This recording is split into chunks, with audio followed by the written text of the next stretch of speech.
આજ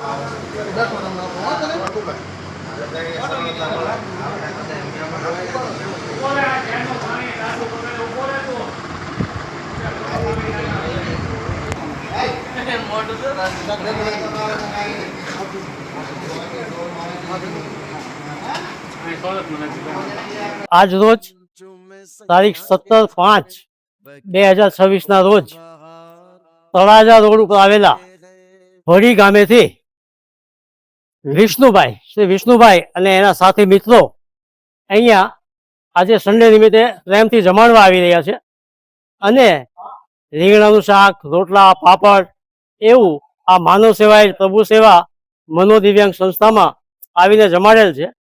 જોકે ગયા વખતના સન્ડેમાં એટલે કે ગયા રવિવારે પણ તેઓ આવ્યા હતા અને એને એવું લાગ્યું કે આ લોકોને તો અમે ભગવાનને જમાડતા હોય એવું લાગે છે, એટલે આ ગ્રામ્ય સુધી આ વાત પહોંચી ગઈ છે.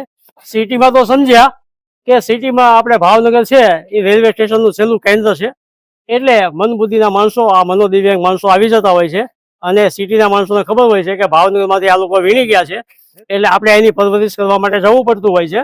પરંતુ આ વાત હવે ગામડા સુધી પણ પહોંચી ગઈ છે અને આ વિષ્ણુભાઈને ખૂબ ખૂબ અભિનંદન કે એણે આ બધી નોંધ લીધી છે. સાથે મિત્રો પણ બધા આવ્યા છે અને ઘણા બધા મિત્રો છે એને પણ આમાં રસ લીધો છે. તો હવે આ ભાઈ વિષ્ણુભાઈના સાથી મિત્ર શું નામ છે? રવિભાઈ. રવિભાઈને વિનંતી કરીએ કે તમે અહીંયા આવ્યા, તમને કેવું લાગ્યું અને વાતાવરણ આ લોકો છે એ કેવી રીતના જીવી રહ્યા છે અને કેવો આનંદ માણે છે અને તમને શું થયું, તમને આનંદ થયો કે નહીં? અમને બધાને ખૂબ આનંદ થયો. ગયા રવિવારે અમે આવ્યા હતા, બધું જોયું, બધી વિઝિટ કરી, કિચન ની વિઝિટ કરી, બધી વિઝિટ કરી, બધી સાફ સફાઈ છે, કમ્પ્લીટ છે અને પ્રભુજી પોતે સાફ સફાઈ કરે છે, બધું સારું છે.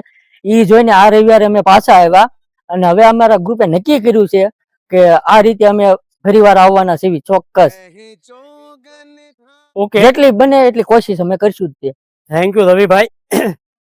હવે રવિભાઈએ કીધું છે કે અમને બહુ આનંદ થાય છે, અમે હવે વારંવાર આવ્યા કરશું.